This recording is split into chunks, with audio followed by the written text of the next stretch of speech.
Your mind attacks you. Every day. Every night. It tells you, you're not enough. You'll fail. They're better. But what if I told you negative thinking isn't your enemy? It's your training ground.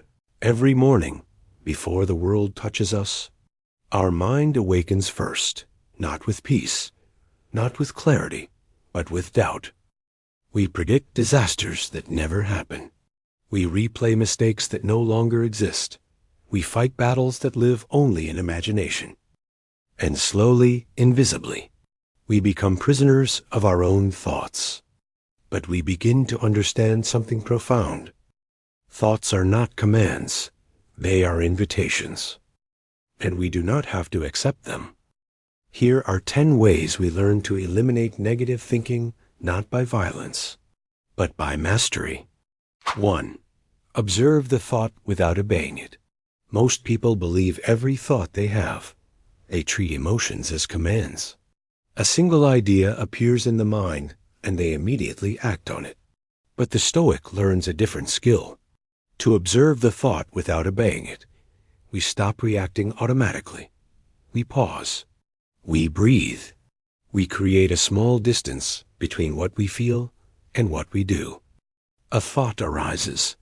They disrespected me. Instead of exploding, we ask, is this fact or interpretation? Is this reality or ego speaking? We watch the thought like a stranger passing by. We do not chase it. We do not fight it. We simply notice it. This distance changes everything. When you observe your thoughts, you realize something powerful. You are not your emotions. You are not your impulses. You are the one who witnesses them. Distance creates power. With distance, anger loses its grip. With distance, fear becomes manageable. With distance, insults become noise instead of wounds. Practicing this daily is simple but profound. When triggered, count 3 breaths before speaking. Name the emotion silently. Anger, jealousy, pride. Ask yourself, if I respond from wisdom instead of impulse, what would I do? Slowly, your reactions transform. You stop being controlled by every thought. You stop being dragged by every emotion. You stop giving your power away to moments that do not deserve it. And in that quiet space between thought and action, you discover the true meaning of control, not domination over others, but mastery over yourself. 2. Separate fact from fear. Most of our suffering does not come from reality. It comes from the stories we tell ourselves about reality. A tone of voice becomes rejection. A delayed reply becomes abandonment. A single mistake becomes failure. But the Stoic learns to ask a different question. What is real and what is imagined? We pause before reacting. We separate fact from fear. Fact is simple. Someone spoke sharply. Someone disagreed. Someone ignored a message. Fear is what we add to it. They don't respect me.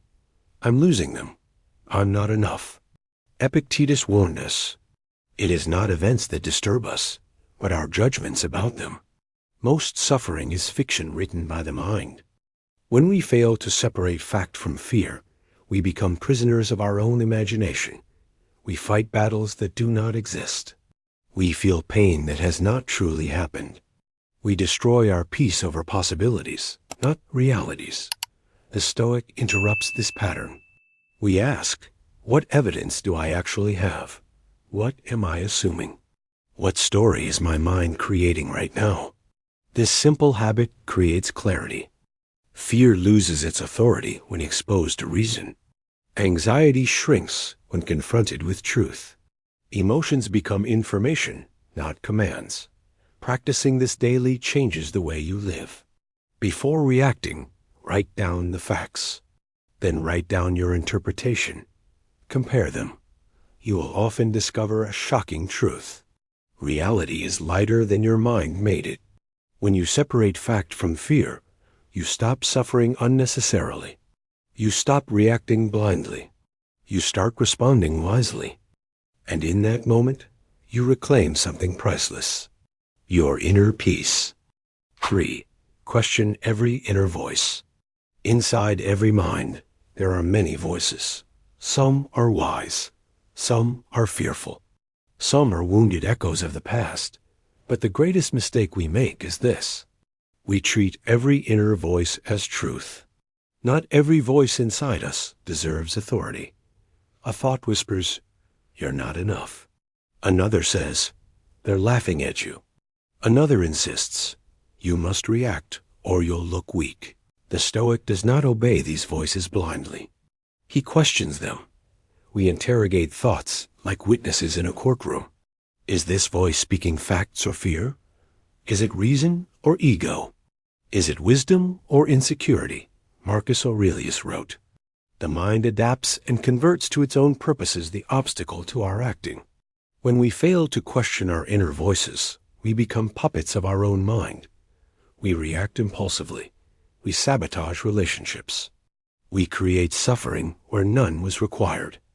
But when we interrogate our thoughts, something powerful happens. We expose exaggerations. We uncover hidden assumptions. We separate intuition from paranoia. Instead of saying, "This thought is true," we say, "This thought is just a thought." This small shift changes everything. Practicing this daily is simple but transformative.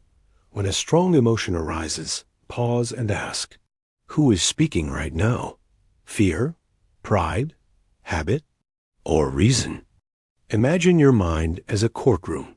You are the judge. Your thoughts are witnesses. Not all witnesses are reliable. Over time, you learn to trust only those voices that are calm, rational, and grounded in truth. Slowly, you stop being ruled by noise. You stop being dragged by illusions. You stop giving power to voices that were never meant to lead you. And in that silence beneath the chaos, you discover your true authority. Not the voices in your head, but the awareness that listens to them. 4. Accept what you cannot control. Much of our suffering comes from one illusion, the belief that we can control everything. We try to control people's opinions. We try to control outcomes. We try to control how others feel, think, and behave. When reality refuses to obey us, we feel frustrated, anxious, and powerless. But the Stoics saw this clearly long ago. Epictetus taught, some things are within our control, and some things are not. The moment we understand this, our struggle begins to dissolve. We release the obsession with outcomes. We realize that no matter how intelligent, kind, or prepared we are, life will still surprise us. People will still change. Plans will still collapse. Efforts will not always be rewarded. And that is not failure. That is reality. Peace begins when control ends. When you stop trying to control what was never yours to command, you reclaim your energy. You stop fighting the inevitable. You stop exhausting your mind with what if and why not. Instead, you focus on what truly belongs to you, your choices, your effort, your attitude, your character.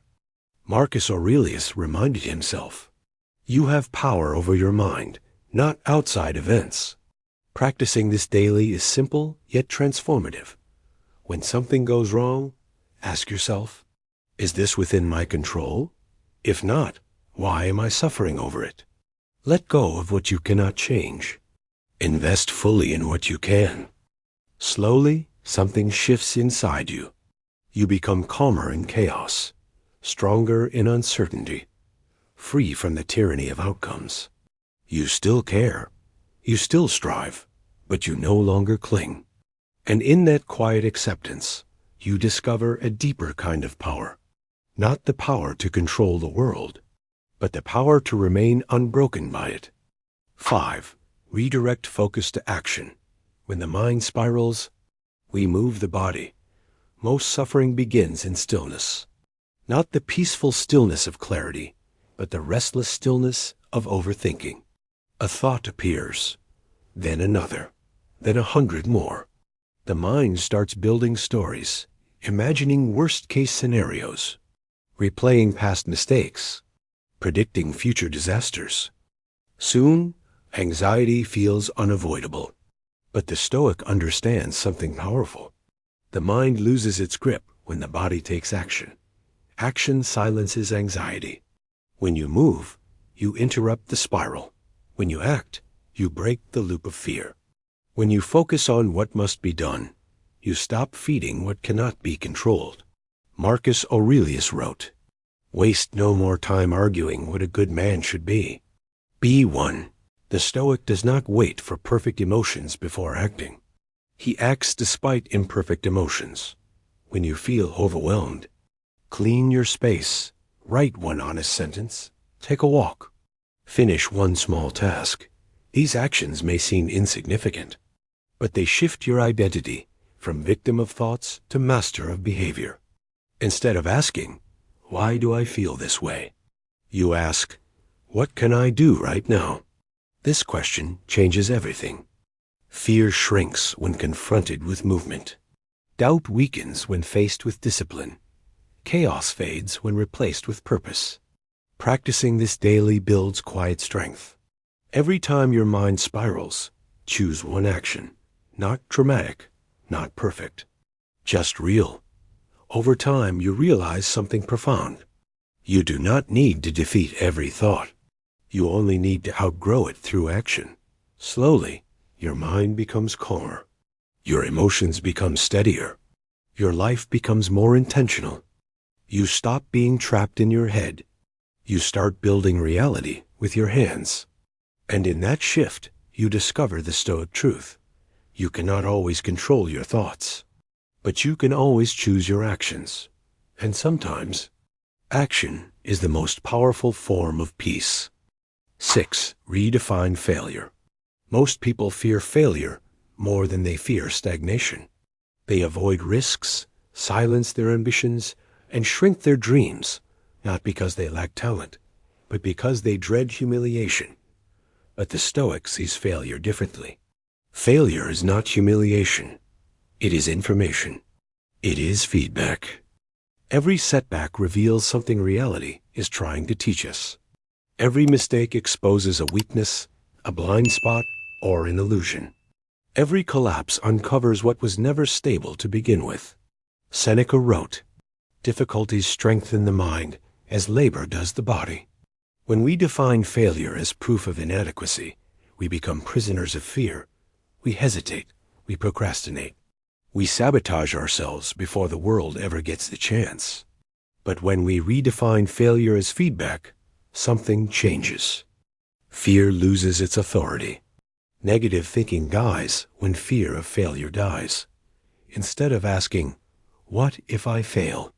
we ask, "What will I learn?" Instead of hiding mistakes, we analyze them. Instead of escaping discomfort, we confront it. The Stoic does not romanticize success. He respects effort. Marcus Aurelius reminded himself, "The impediment to action advances action. What stands in the way becomes the way." Practicing this daily is simple but transformative. When something goes wrong, pause and ask, "What is this teaching me? What skill must I strengthen? What assumption must I abandon?" Write down the lesson instead of the shame. Extract meaning instead of punishment. Slowly, your relationship with failure changes. You stop seeing it as an enemy. You start seeing it as a mentor. You take bolder risks. You move faster. You grow deeper. And one day, you realize something powerful. Failure never destroyed you. Your fear of it almost did. When fear of failure dies, courage rises. Clarity emerges. Action becomes natural. And in that moment, you are no longer defined by success or failure, but by your willingness to rise, learn, and continue. That is true strength. 7. Build inner discipline. Most people search for motivation. The Stoic searches for discipline. Motivation is unstable. It rises and falls with mood, comfort, and circumstances. Discipline, however, is quiet, consistent, and unbreakable. We train the mind like a muscle, daily, relentlessly. Just as the body grows stronger through resistance, The mind grows stronger through conscious effort. At first, the mind resists. It seeks comfort. It avoids discomfort. It wants immediate pleasure instead of long-term growth. But the Stoic does not negotiate with weakness. He trains anyway. Marcus Aurelius reminded himself, "You could leave life right now. Let that determine what you do and say and think." Inner discipline begins with small, invisible choices. Waking up when you want to sleep. Staying calm when you want to explode. Speaking truth when silence feels safer. Letting go when attachment feels easier. These moments are not dramatic. They are quiet battles, and yet they shape your destiny. When you practice discipline daily, something subtle happens. Chaos loses its grip. Emotions become manageable. Thoughts become clearer. Silence replaces chaos. Not the silence of emptiness, but the silence of control. You stop reacting to every insult. You stop chasing every distraction. You stop obeying every impulse. Instead, you choose. Epictetus taught, "No man is free who is not master of himself." Self-mastery is not built in grand moments. It is forged in ordinary days. Each time you resist a destructive habit. Each time you choose patience over anger. Each time you act with intention instead of impulse. You strengthen your inner discipline. Slowly, you realize something powerful. You are no longer ruled by your moods. You are no longer enslaved by your desires. You are no longer controlled by external noise. Your mind becomes a place of order, not conflict. Your heart becomes steady, not chaotic. And in that quiet strength, you discover the ultimate Stoic truth. Freedom is not found in doing whatever you want, but in being able to control yourself when it matters most. 8. Limit emotional attachment to outcomes. Most people live in constant tension. They care deeply about results, relationships, careers, success, recognition, and yet they cling. They attach so tightly that every change, delay, or disappointment becomes unbearable. But the Stoic sees things differently. We care deeply, but we do not cling. Attachment breeds fear. When you tie your peace, your happiness, or your self-worth to external outcomes, you surrender your inner freedom. A missed opportunity feels like failure. A critical word feels like betrayal. A plan that falters feels like collapse. Epictetus reminded us, "Don't demand that things happen as you wish, but wish that they happen as they do happen, and you will go on well." We cannot control the world. We cannot control how others respond, how circumstances unfold, or how time moves. But we can control ourselves, our thoughts, our effort, and our intention.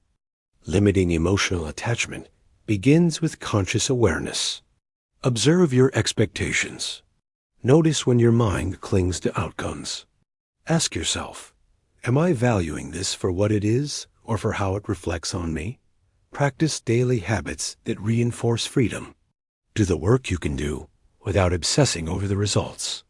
Give love, support, or effort without demanding reciprocity. Release judgment over things you cannot control.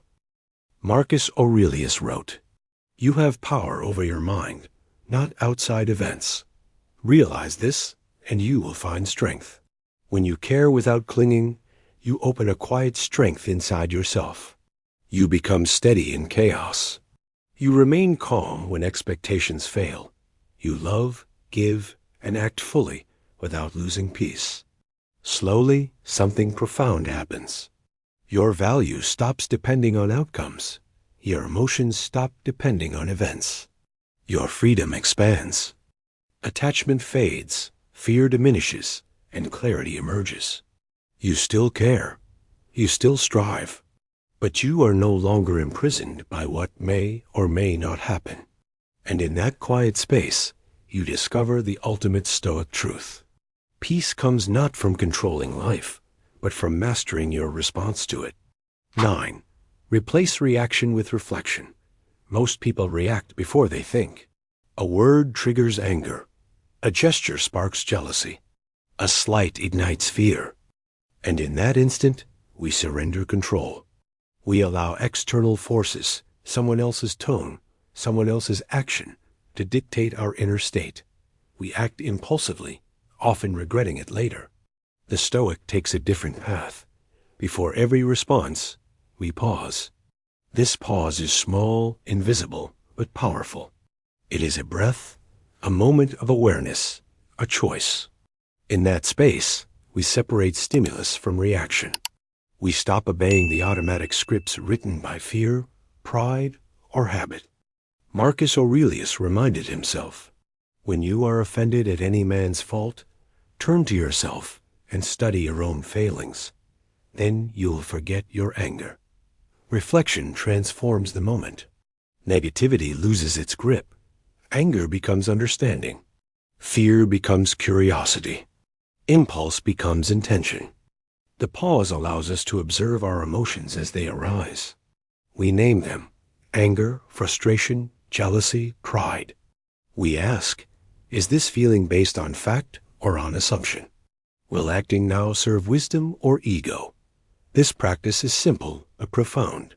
When someone insults you, pause before replying. When a setback frustrates you, pause before reacting. When fear or doubt strikes, pause before fleeing or lashing out. In that pause, you reclaim power. You stop giving others control over your inner world. You stop letting emotion dictate action.